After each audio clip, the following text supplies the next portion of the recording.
I started when I found out the truth. It surprised me, and I felt thankful to my father-in-law. It also made me feel free. My name's Charlotte, born in April, with a name that reminds you of blooming flowers. It's been 45 years since then. I've spent my life taking care of my family as a wife and mom, enjoying every day. But there were troubles beyond my family. Back then, my family was all I needed for happiness. I met my husband, Joseph, at a club in college. We hit it off, started dating, and eventually got married. We have a son, but he works in the city and only comes home every 6 months. So it's mostly just Joseph and me now. We used to love going back to places we visited when we were dating. How about Six Flags tomorrow on our day off? Joseph suddenly asked. Caught off guard, I tried to remember what happened 23 years ago at that amusement park. Let me think. Oh, I remember. After riding the teacups, I got dizzy and fell into a nearby pond. That's right, I was so embarrassed. I almost wish I didn't know you. You're so mean. Why did you let go of my hand then? We laughed about my embarrassing moment, making it a cherished memory. Even when it was just the two of us at home, we never lost our cheerful spirit. We had a happy life. Joseph's work shifts meant we sometimes didn't see much of each other, but I adjusted my schedule to match his, so I rarely felt lonely. Then, something major happened that would change everything. Our father-in-law was diagnosed with terminal pancreatic cancer.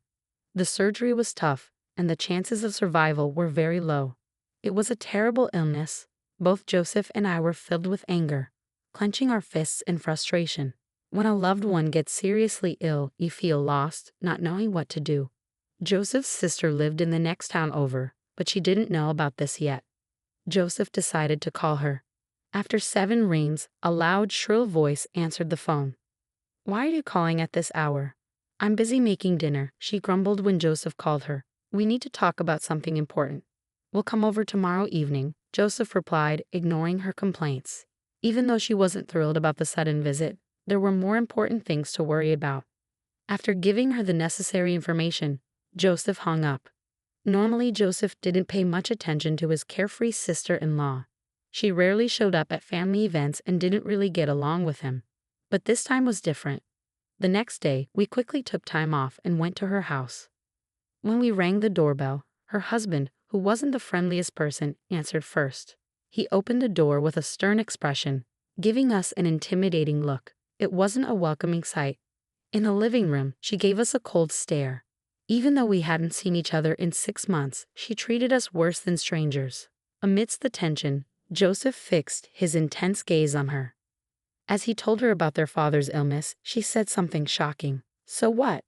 Are you blaming Dad for getting sick? You didn't come here expecting me to take care of him, did you?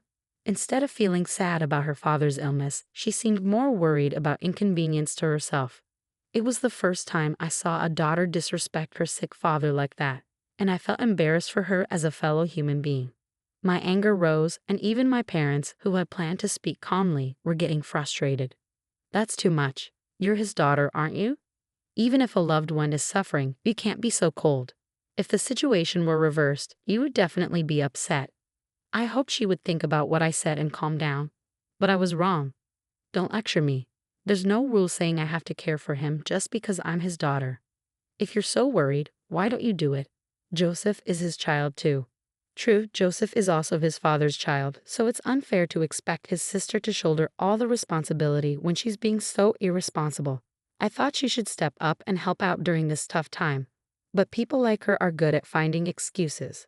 What she said wasn't entirely wrong, and I realized it was pointless to argue further.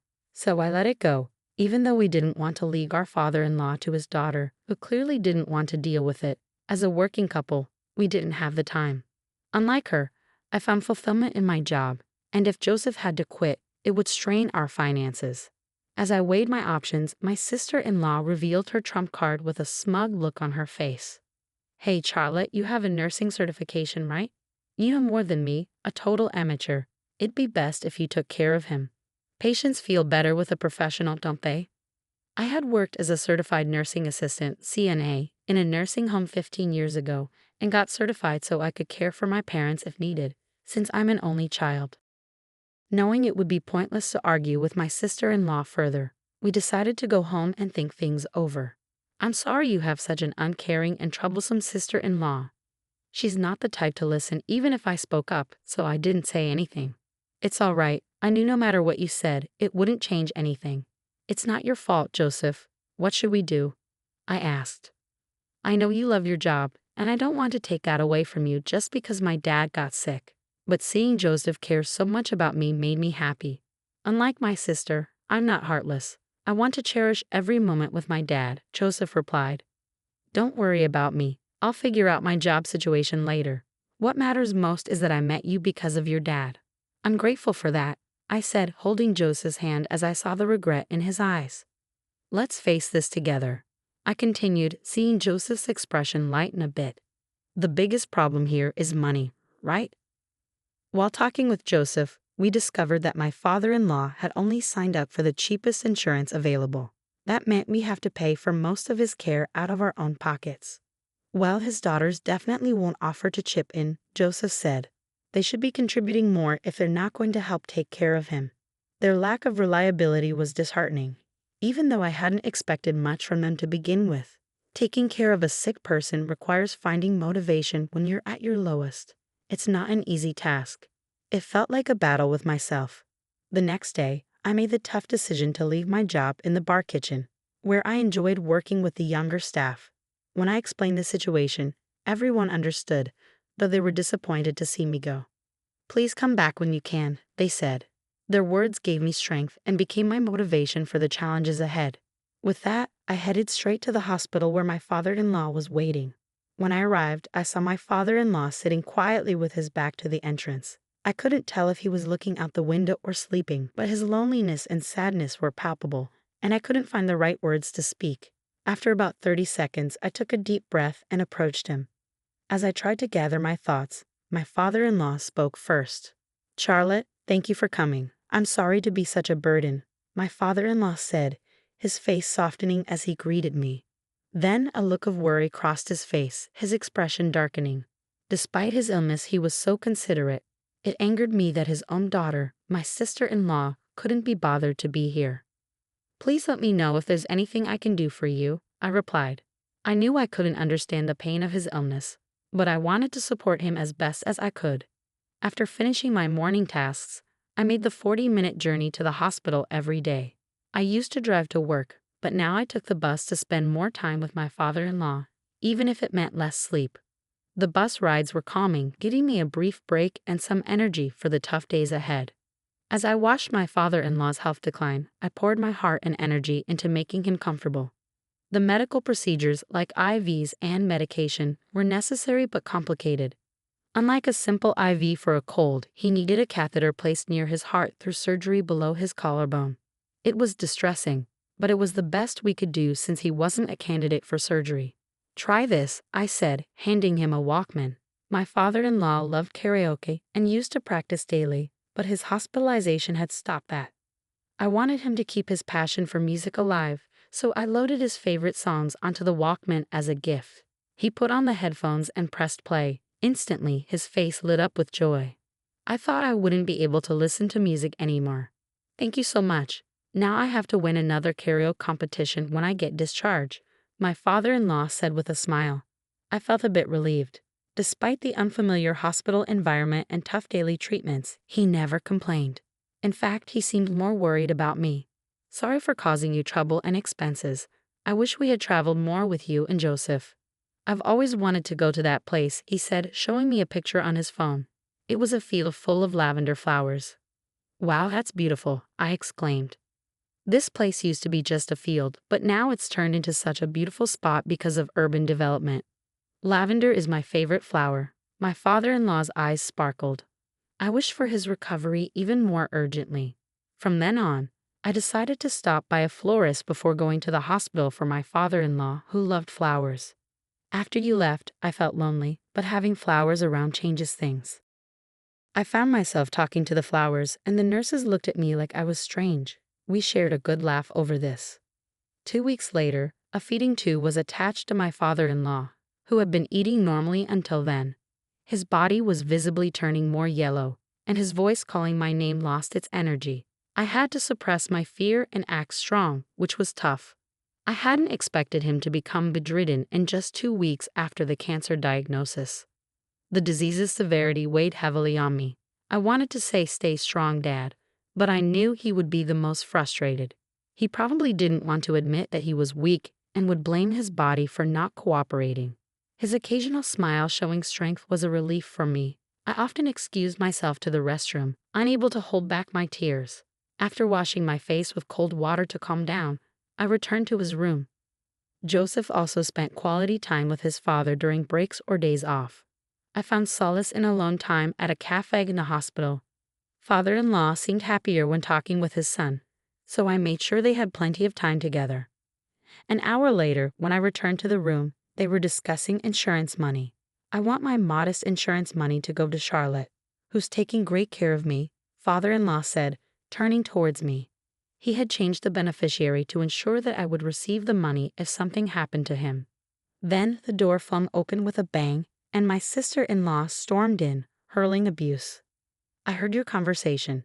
Why did you change the beneficiary to her? It used to be me. Change it back immediately or I'll spread the word that you're the worst father ever." Her words stunned both Joseph and me. Surprisingly, father-in-law defended her. "Okay, I understand. If you feel strongly about it, I'll change the beneficiary back to you. But promise me you'll stop saying hurtful things to Charlotte. She's Joseph's beloved wife, and I won't allow her to be hurt, no matter what," he said sternly. It seemed my sister-in-law's obsession with money was intense. Once father-in-law said that, she nodded quietly and left the room. I wanted to follow her out of disbelief, but my husband and father-in-law stopped me, so I reluctantly sat down. However, something about their behavior seemed off, leaving me with a big question mark in my mind. "Hey, why are you guys laughing?" I asked, puzzled by their amusement. My father-in-law began to explain between chuckles. "That silly girl really believed all my assets were tied up in insurance and went home." "Your plan worked well, Dad," he said, handing me 3 bank cards from a locked drawer. He revealed that they held a fortune beyond my wildest imagination, leaving me speechless with surprise. "I knew you were wealthy, father-in-law, but why were you only enrolled in a single minimal insurance plan?" I wondered aloud. However, he'd assured me that the insurance plan was decent, promising $10 million in case of his death. "All my assets are on these cards. I know I don't have much time left, so I want you to use it. I'm sorry for all the expenses I put you through with my hospital bills, flowers, and clothes," he explained sincerely. No, the money we spent isn't a big deal at all. We can't accept such a huge sum. It would feel like a punishment," I protested. "Just take it as a token of gratitude for taking care of me, and remember, keep this a secret from her," my father-in-law insisted. It seemed that, like us, he didn't think highly of my sister-in-law due to her selfish behavior and lack of consideration for family. That's why we had decided to leave her only the bare minimum, if anything, if something happened to him. "Won't you accept my offer?" Faced with their earnest gazes, I found it hard to refuse. I felt guilty but agreed nonetheless. 2 weeks later, following my father-in-law's wish to spend his remaining time in a more home-like environment receiving palliative care, we moved into a hospice. We reached out to my sister-in-law just in case, but her only response was, "Good for you." It was truly an eye-rolling moment. Despite her absence, the warm conversation between the 3 of us continued. "I'm sorry for causing you trouble with my secret, but there's one more thing. Did you know my father was Martino Aaron?" My father-in-law revealed. "What do you mean, the famous singer? I've seen him on the hit nostalgia song show." "Are you serious?" "That's news to me," I exclaimed. This was big news. Even Joseph didn't know. Apparently, it was not public knowledge that my father-in-law was Martino Aaron's son. He was a secret child, and because Martino Aaron was a public figure, it was kept under wraps. However, Martino Aaron apparently doted on my father-in-law behind the scenes and shared his wealth with him before he passed away. "When I'm gone, go here," my father-in-law said, handing us a piece of paper with an address written on it. He kept evading our questions for more details. A month later, after living his final days at the hospice, my father-in-law peacefully passed away. "Father-in-law," I sobbed, calling for him one more time, but there was no answer. Gratitude welled up in me for how he had always treated me like his own daughter, and tears streamed down my face as we stood by his side, leaning on Joseph for support. At the funeral, my sister-in-law arrived and began crying loudly, a stark contrast to her previous attitude. She talked to the attendees as if she deeply cared for her father. I wanted to expose her true intentions of only caring about money, but I knew it wouldn't make my father-in-law happy. Instead, I decided to think of her as a stranger, which eased my mind somewhat. After the funeral, she didn't bother us, and we didn't bother with her either. A week after my father-in-law's passing, Joseph and I went to the location written on the piece of paper he had given us. We were astonished by what we found. "What is this?" we both exclaimed as we stood before an enormous, opulent mansion, unlike anything we had ever seen before. Unsure of what to do, we decided to explore the vast gardens first. Suddenly, a woman emerged from the house, startling me so much that I fell backward. "I'm sorry, I didn't think anyone was here," she said with a kind smile as she invited us inside. The interior was extravagant, with marble, diamonds, and ornate decorations. It felt like we had stepped into a dream. The woman guided us to a room with plush chairs where we sat down. As I tried to process the reality of the situation, she began to speak slowly. "I've been the caretaker of this house. Your father owned it and used it to entertain his friends from time to time. Every time someone would visit, I would come to assist. But now, there's no longer a need for me to be here. Your father's final wish was to hand over the ownership of this house to you, Joseph and Charlotte." After saying this, she handed us a set of keys, a map of the house, and a notebook detailing the location of various valuables. "I'm glad to have met the people your father treasured the most. I wish you happiness," she said before leaving. After 2 hours of exploring, we found a letter from my father-in-law in a desk drawer in the study. It stated that we could live in or sell the house as we wished. We couldn't express our gratitude to him enough for leaving us not only a fortune, but also this grand mansion. With him no longer with us, all we could do was continue living in this world for his sake. The following month, we decided to visit a hotel that my father-in-law had wanted to go to for 15 years. On the way there, we played his favorite music and talked to a photo of him. "Father-in-law, we're finally going on a trip together. Let's have a blast today," I said suddenly, and a leaf fell and stuck to our car window, shaking lightly. It felt like father-in-law had answered us, which made me happy. 3 hours later, we arrived at the historic hotel he had spoken of, nestled in a quiet spot surrounded by peaceful nature. Photos of several past presidents adorned the walls, adding to its recognition and importance. After we were shown to our spacious room, we sat down on the sofa, enjoying the welcome drinks and fresh fruits. "It's been a while since we've been able to enjoy a leisurely trip like this," Joseph remarked. "Yeah, well, Dad's with us today," I replied. It had been a while since Joseph and I shared a meaningful glance, and I couldn't help but feel a bit embarrassed.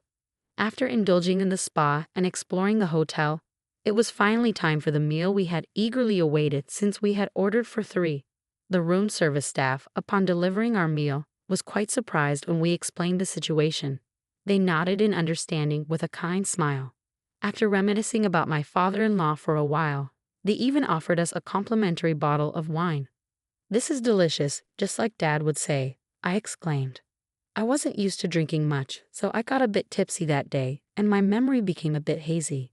However, Joseph, who had a higher tolerance for alcohol, remembered my actions and recounted them to me the next morning. "Last night, you kept caressing Dad's picture and saying, 'I love you.' You've said that to me only a few times. I felt a bit jealous of Dad," he said, laughing. As we drove along a different route than the day before, we shared this humorous anecdote. Then suddenly, we spotted it. Lavender blooming as far as the eye could see. There was no mistaking it. This was the place my father-in-law had shown us in the photo. Embraced by the gentle beauty of the lavender, I felt invigorated, no longer trapped in sadness, but eager to face forward. "Dad told me once that Mom used to gaze at the lavender a lot before she passed away," Joseph shared. Realizing that my father-in-law had brought us here out of love for his wife touched my heart deeply. Since then, we've started bringing lavender to the grave. It has become a precious flower for our family, warming our hearts and spirits.